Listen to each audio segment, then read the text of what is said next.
നമസ്കാരം. ആഗോള അയ്യപ്പ സംഗമം നടക്കാൻ പോകുകയാണല്ലോ. മതസൗഹാർദ്ദം ഊട്ടി ഉറപ്പിക്കുക എന്നതാണ് ലക്ഷ്യം എന്നാണ് സർക്കാർ പറയുന്നത്. ശരിക്കും എന്താണ് സംഭവമെന്ന് ആ പരിപാടി കഴിഞ്ഞാൽ മനസ്സിലാകുമായിരിക്കും. അപ്പോൾ ഈ വിഷയത്തെക്കുറിച്ച് പറയാൻ പറ്റിയ സമയം ഇതാണെന്ന് തോന്നി. വിഷയം എന്തെന്നാൽ ശബരിമല എന്ന ബിസിനസ് സാമ്രാജ്യത്തെക്കുറിച്ചുള്ള കാര്യം. ശബരിമല ക്ഷേത്രത്തിന്റെ സങ്കീർണമായ സാമ്പത്തിക ലോകം മനസ്സിലാക്കുന്നതിന് അതിന്റെ ഭരണനിർവഹണ സംവിധാനം, അധികാരഘടന, തദ്ദേശ സ്ഥാപനങ്ങളുമായുള്ള ബന്ധം എന്നിവയെക്കുറിച്ച് വ്യക്തമായ ധാരണ ആവശ്യമാണ്.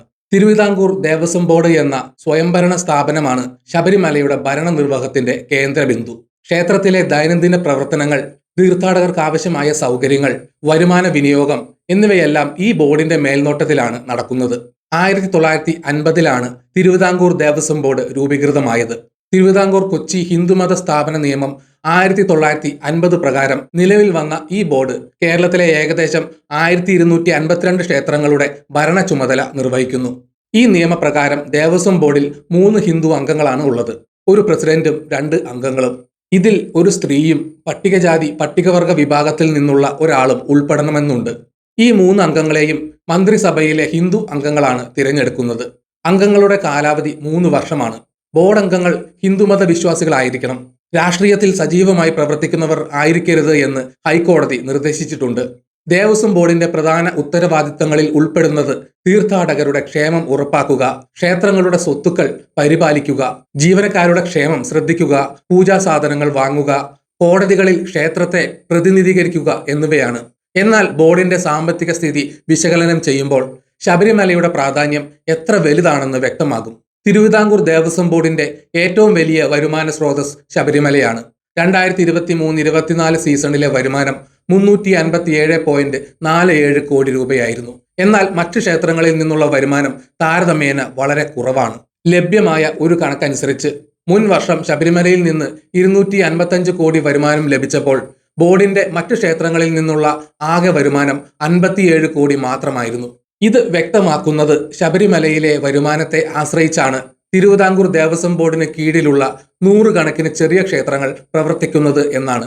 അതിനാൽ ശബരിമലയുടെ സാമ്പത്തിക ഭാവിയെ ബാധിക്കുന്ന ഏതൊരു പ്രതിസന്ധിയും ദേവസ്വം ബോർഡിന്റെ മൊത്തത്തിലുള്ള പ്രവർത്തനത്തെയും അതിന് കീഴിലുള്ള അനേകം ക്ഷേത്രങ്ങളെയും ഗുരുതരമായി ബാധിക്കുമെന്ന സാമ്പത്തിക അപകട സാധ്യത നിലനിൽക്കുന്നു.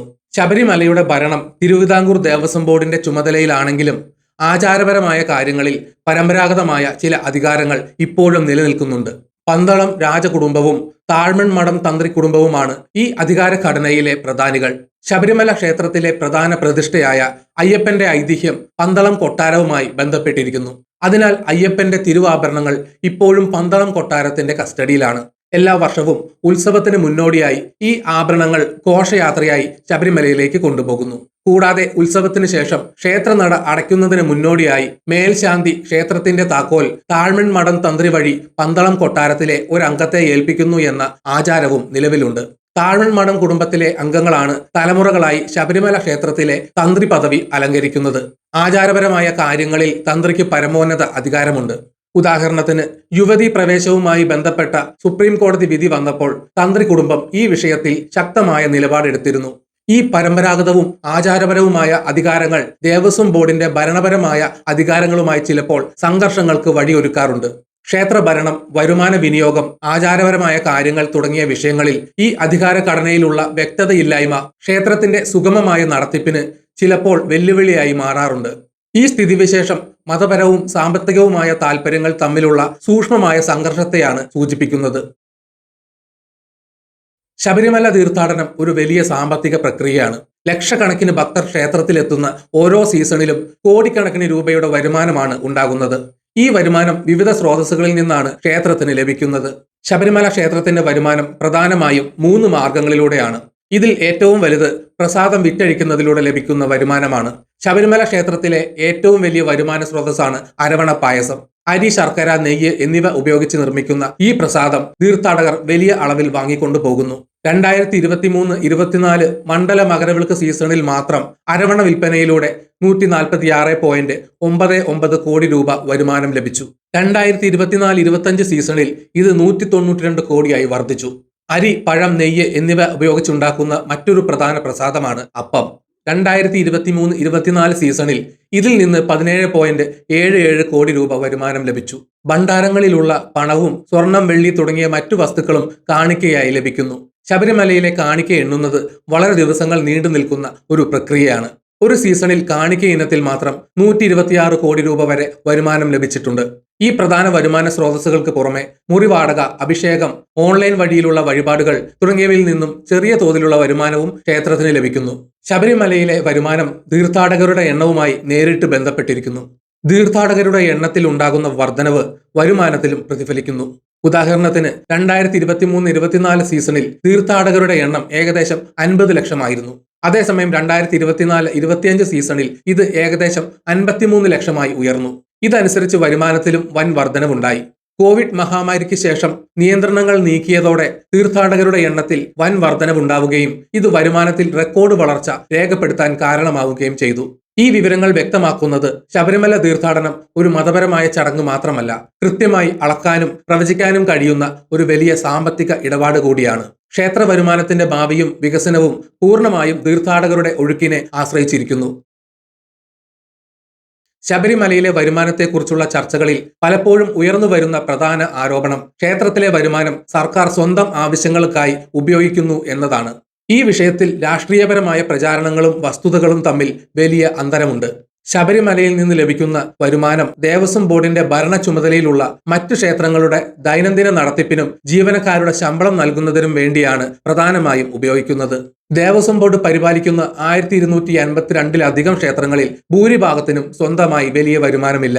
അതുകൊണ്ട് തന്നെ ശബരിമലയിൽ നിന്നുള്ള വരുമാനം മറ്റ് ക്ഷേത്രങ്ങളെ നിലനിർത്തുന്നതിൽ നിർണായക പങ്ക് വഹിക്കുന്നു. ഇതൊരു സ്ഥാപനം എന്ന നിലയിൽ തിരുവിതാംകൂർ ദേവസ്വം ബോർഡിന്റെ സാമ്പത്തിക സ്ഥിരത നിലനിർത്താൻ സഹായിക്കുന്നു. ശബരിമലയിലെ വരുമാനം സർക്കാർ മറ്റു മതസ്ഥർക്ക് ശമ്പളവും മറ്റ് ക്ഷേമ പദ്ധതികളും നൽകുന്നതിന് ഉപയോഗിക്കുന്നു എന്ന വ്യാപകമായ ഒരു പ്രചാരണം നിലവിലുണ്ട്. എന്നാൽ ഈ ആരോപണം പൂർണ്ണമായും തെറ്റാണെന്ന് വ്യക്തമാക്കിയിട്ടുണ്ട്. ശബരിമലയിലെ വരുമാനത്തിൽ നിന്ന് ഒരു നയാ പൈസ പോലും സർക്കാർ സ്വന്തം ആവശ്യങ്ങൾക്ക് എടുക്കുന്നില്ല. മറിച്ച് തീർത്ഥാടന സൗകര്യങ്ങൾ മെച്ചപ്പെടുത്തുന്നതിനായി സർക്കാർ ഖജനാവിൽ നിന്ന് കോടിക്കണക്കിന് രൂപ മുടക്കുന്നുമുണ്ട്. ഇതിനായി ശബരിമല മാസ്റ്റർ പ്ലാൻ എന്ന പേരിൽ ഒരു പദ്ധതി ആവിഷ്കരിച്ചിട്ടുണ്ട്. കിഫ്ബി വഴി ഈ പദ്ധതിക്കായി 142 കോടി രൂപ അനുവദിച്ചു. പമ്പയിലെ മലിനജല ശുദ്ധീകരണ പ്ലാന്റ്, നിലയ്ക്കലിലെ വാഹന പാർക്കിംഗ് സൗകര്യങ്ങൾ, എരുമേലിയിലും പമ്പയിലും ഇടത്താവളങ്ങൾ എന്നിവ ഈ പദ്ധതിയുടെ ഭാഗമാണ്. കൂടാതെ ശബരിമലയിലേക്കുള്ള റോഡുകളുടെ അറ്റകുറ്റപ്പണികൾക്കായി 200 കോടി രൂപയും പോലീസ് സേവനത്തിനായി 8.5 കോടി രൂപയും സമീപ പഞ്ചായത്തുകൾക്ക് തീർത്ഥാടകർക്ക് സൗകര്യങ്ങൾ ഒരുക്കാൻ 3.2 കോടി രൂപയും സർക്കാർ ചെലവഴിക്കുന്നു. ഈ വസ്തുതകൾ സർക്കാരിനെതിരെയുള്ള ആരോപണങ്ങൾ രാഷ്ട്രീയപരമായ ലക്ഷ്യങ്ങളോടെയുള്ള പ്രചാരണങ്ങളാണെന്ന് സൂചിപ്പിക്കുന്നു. ശബരിമല തീർത്ഥാടന പാതയിലെ ഒരു പ്രധാന സ്ഥലമാണ് വാവർനട. ഹിന്ദു ഭക്തർ ഇവിടെ കാണിക്ക അർപ്പിക്കാറുണ്ട്. ഈ പള്ളിയിൽ ലഭിക്കുന്ന വരുമാനം മുസ്ലിം സമുദായത്തിന് മാത്രമാണ് ലഭിക്കുന്നതെന്നും ഇത് ഹിന്ദു ഭക്തരുടെ പണം മറ്റൊരു മതസ്ഥർക്ക് കൈമാറാനുള്ള മാർഗമാണെന്നും ചില സംഘടനകൾ ആരോപിക്കുന്നു. എന്നാൽ ലഭ്യമായ വിവരങ്ങൾ ഈ ആരോപണങ്ങളുടെ സാമ്പത്തികപരമായ അടിസ്ഥാനത്തെ ചോദ്യം ചെയ്യുന്നു. വാവർനടയിൽ ലഭിക്കുന്ന വരുമാനം താരതമ്യേന വളരെ കുറവാണ്. ഒരു മണ്ഡല മകരവിളക്ക് കാലത്ത് ഇവിടെ നിന്നുള്ള ആകെ വരുമാനം ഏകദേശം 10 ലക്ഷം മാത്രമാണ്. ഇതിൽ 1/4 മാത്രമാണ് തിരുവിതാംകൂർ ദേവസ്വം ബോർഡിന് ലഭിക്കുന്നത്. വാവർനടയുടെ ചുമതല വഹിക്കുന്നത് മല്ലപ്പള്ളിയിലെ വെട്ടിപ്ലാക്കൽ കുടുംബത്തിലെ VS അബ്ദുൾ റഷീദ് മുസ്ലിയാരാണ്. സാമ്പത്തികമായി ഒരു വലിയ ഇടപാടല്ലാത്ത ഈ വിഷയം വലിയ രാഷ്ട്രീയ വിവാദങ്ങളുടെ കേന്ദ്രബിന്ദുവായി മാറുന്നത് ശ്രദ്ധേയമാണ്. മതസൗഹാർദ്ദം എന്ന സങ്കല്പത്തെ ചോദ്യം ചെയ്യാനും ഭക്തരുടെ പണം മറ്റു മതസ്ഥർക്ക് ലഭിക്കുന്നു എന്ന പ്രചാരണം നടത്താനും ഈ വിഷയം ഉപയോഗിക്കുന്നു. വാവരുടെ ചരിത്രപരമായ അസ്തിത്വത്തെക്കുറിച്ചുള്ള വാദങ്ങളും ഈ രാഷ്ട്രീയ ലക്ഷ്യങ്ങൾക്ക് ഊർജം നൽകുന്നു. ലക്ഷക്കണക്കിന് തീർത്ഥാടകരെത്തുന്ന ശബരിമല സീസൺ പത്തനംതിട്ട, എരുമേലി, പമ്പ തുടങ്ങിയ സമീപ പ്രദേശങ്ങളുടെ സമ്പദ് വ്യവസ്ഥയുടെ ജീവന്റെ നട്ടെല്ലാണ്. ഈ തീർത്ഥാടനം പ്രാദേശിക സമ്പദ് വ്യവസ്ഥയിൽ നേരിട്ടും അല്ലാതെയും വലിയ സ്വാധീനം ചെലുത്തുന്നു. തീർത്ഥാടനം പ്രാദേശിക സമ്പദ് വ്യവസ്ഥയെ നിരവധി മേഖലകളിലൂടെ ഉത്തേജിപ്പിക്കുന്നു. തീർത്ഥാടന കാലത്ത് KSRTCക്ക് വലിയ വരുമാനം ലഭിക്കുന്നു. കൂടാതെ ടാക്സി, ഓട്ടോറിക്ഷ തുടങ്ങിയ സ്വകാര്യ വാഹനങ്ങൾക്കും വരുമാനമുണ്ടാകുന്നു. തീർത്ഥാടകരുടെ തിരക്ക് നിയന്ത്രിക്കുന്നതിനായി വെർച്വൽ ക്യൂ സംവിധാനം ഏർപ്പെടുത്തിയിട്ടുണ്ടെങ്കിലും ഇത് യാത്രാ മേഖലയെ വലിയ അളവിൽ ബാധിച്ചിട്ടില്ല. തീർത്ഥാടന പാതയിലും സമീപ പ്രദേശങ്ങളിലുമായി താൽക്കാലികവും സ്ഥിരവുമായ ഭക്ഷണശാലകളും ചായക്കടകളും പൂജാ സാധനങ്ങൾ വിൽക്കുന്ന കടകളും ഉയർന്ന ലാഭം നേടുന്നു. അനധികൃത കച്ചവടങ്ങൾ ഒഴിവാക്കുന്നതിനായി ജില്ലാ ഭരണകൂടം എല്ലാ ഭക്ഷണശാലകളിലും വിലവിവര പട്ടിക പ്രദർശിപ്പിക്കുന്നത് നിർബന്ധമാക്കിയിട്ടുണ്ട്. ഹോട്ടലുകൾ, ഗസ്റ്റ് ഹൌസുകൾ, വിശ്രമ കേന്ദ്രങ്ങൾ എന്നിവ ഈ സീസണിൽ ഉയർന്ന വരുമാനം നേടുന്നു. എരുമേലിയിലെയും പമ്പയിലെയും കച്ചവടക്കാർക്ക് ഒരു സീസണിൽ മാത്രം ലക്ഷക്കണക്കിന് രൂപയുടെ വരുമാനം ലഭിക്കുന്നു. പാചകക്കാർ, ശുചീകരണ തൊഴിലാളികൾ, സെക്യൂരിറ്റി സ്റ്റാഫ് തുടങ്ങി ലക്ഷക്കണക്കിന് ആളുകൾക്ക് താൽക്കാലിക തൊഴിലവസരങ്ങൾ സൃഷ്ടിക്കപ്പെടുന്നു. വാദ്യ കലാകാരന്മാർ പോലുള്ള കലാകാരന്മാർക്കും ഈ സീസൺ വരുമാനത്തിന് വലിയ അവസരം നൽകുന്നു. സാധാരണയായി ഒരു വിനോദസഞ്ചാരി കൂടുതൽ പണം ചെലവഴിക്കുന്ന ആളാണ്. അതിനാൽ ശബരിമല തീർത്ഥാടകരെക്കാൾ വിനോദസഞ്ചാരികളെ ആകർഷിക്കുന്നതാണ് കേരളത്തിന് കൂടുതൽ സാമ്പത്തിക നേട്ടം ഉണ്ടാക്കുകയെന്ന് ചില വാദങ്ങൾ നിലവിലുണ്ട്. എന്നാൽ ഈ വാദം തീർത്ഥാടനത്തിന്റെ സാമ്പത്തിക സ്വാധീനത്തെ പൂർണ്ണമായി കണക്കിലെടുക്കുന്നില്ല. ഒരു വിനോദസഞ്ചാരി കൂടുതൽ പണം ചെലവഴിച്ചേക്കാം. എന്നാൽ ശബരിമലയിൽ എത്തുന്ന തീർത്ഥാടകരുടെ എണ്ണം വളരെ വലുതാണ്. അത് പ്രതിവർഷം ഏകദേശം 50 ലക്ഷം മുതൽ 1 കോടി വരെ. ഓരോ തീർത്ഥാടകനും ചെറിയ തുക മാത്രം ചെലവഴിച്ചാൽ പോലും ലക്ഷക്കണക്കിന് ആളുകൾ ഒരുമിച്ച് ചെലവഴിക്കുമ്പോൾ അത് പ്രാദേശിക സമ്പദ് വ്യവസ്ഥയിൽ വലിയ സ്വാധീനം ചെലുത്തുന്നു.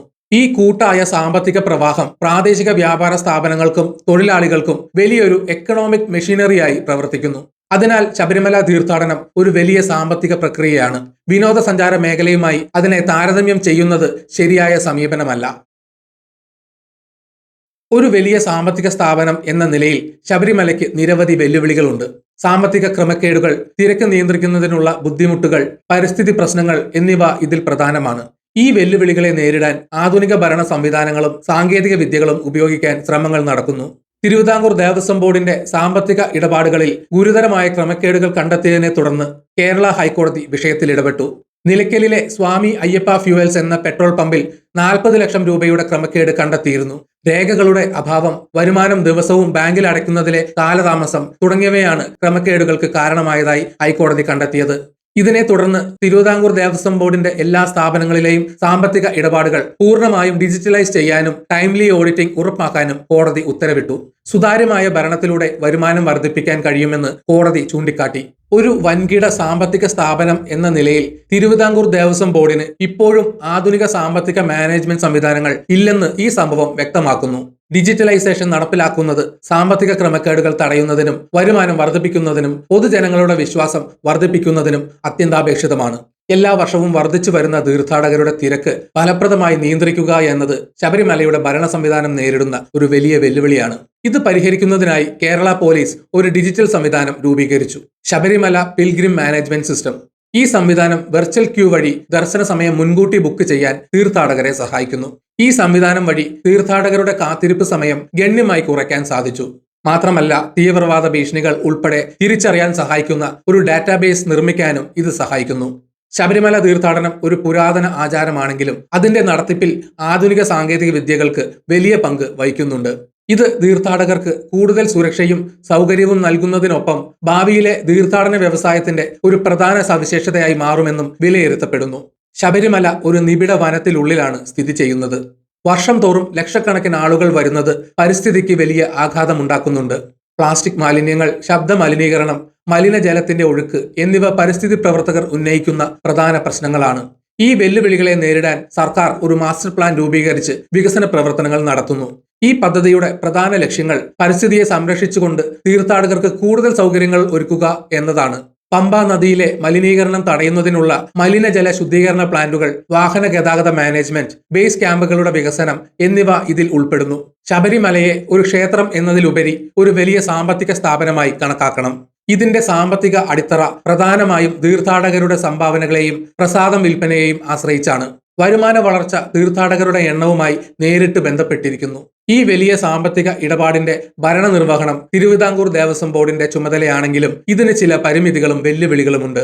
സാമ്പത്തിക ക്രമക്കേടുകൾ തടയുന്നതിനും സുതാര്യത ഉറപ്പാക്കുന്നതിനും ആധുനിക സാങ്കേതിക വിദ്യയുടെ സഹായം അത്യന്താപേക്ഷിതമാണ്. തീർത്ഥാടനവുമായി ബന്ധപ്പെട്ട സാമ്പത്തിക ഇടപാടുകൾക്ക് പലപ്പോഴും രാഷ്ട്രീയപരമായ മാനങ്ങളുണ്ട്. ശബരിമലയിലെ വരുമാനം സർക്കാർ എടുക്കുന്നു എന്നതുപോലുള്ള ആരോപണങ്ങൾ വസ്തുതകളെക്കാൾ രാഷ്ട്രീയ ലക്ഷ്യങ്ങളോടെയുള്ള പ്രചാരണങ്ങളാണ്. തീർത്ഥാടനം പ്രാദേശിക സമ്പദ് വ്യവസ്ഥയെ വലിയ തോതിൽ ഉത്തേജിപ്പിക്കുകയും ലക്ഷക്കണക്കിന് ആളുകൾക്ക് തൊഴിലവസരങ്ങൾ സൃഷ്ടിക്കുകയും ചെയ്യുന്നു. അതേസമയം പരിസ്ഥിതിപരമായ വെല്ലുവിളികളും ശ്രദ്ധാപൂർവം കൈകാര്യം ചെയ്യേണ്ടതുണ്ട്. ചുരുക്കത്തിൽ ശബരിമലയുടെ സാമ്പത്തിക ലോകം വരുമാനം, ഭരണം, വിവാദങ്ങൾ, വികസനം, പരിസ്ഥിതി എന്നിവയെല്ലാം ഉൾക്കൊള്ളുന്ന ഒരു സങ്കീർണമായ വിഷയമാണ്. ഈ വീഡിയോ ഇവിടെ വെച്ച് നിർത്തുന്നു. നിങ്ങൾക്ക് വീഡിയോ ഇഷ്ടപ്പെട്ടെങ്കിൽ ലൈക്ക് ചെയ്യുക. ചാനൽ സബ്സ്ക്രൈബ് ചെയ്തിട്ടില്ലെങ്കിൽ മറക്കാതെ സബ്സ്ക്രൈബ് ചെയ്യുക. നിങ്ങളുടെ വിലയേറിയ അഭിപ്രായങ്ങൾ കമന്റ് രേഖപ്പെടുത്തുക. നോട്ടിഫിക്കേഷൻ ബെൽ ബട്ടൺ അമർത്താൻ മറക്കരുത്. മറ്റൊരു വീഡിയോയുമായി വീണ്ടും കാണാം. ജയ് ഹിന്ദ്.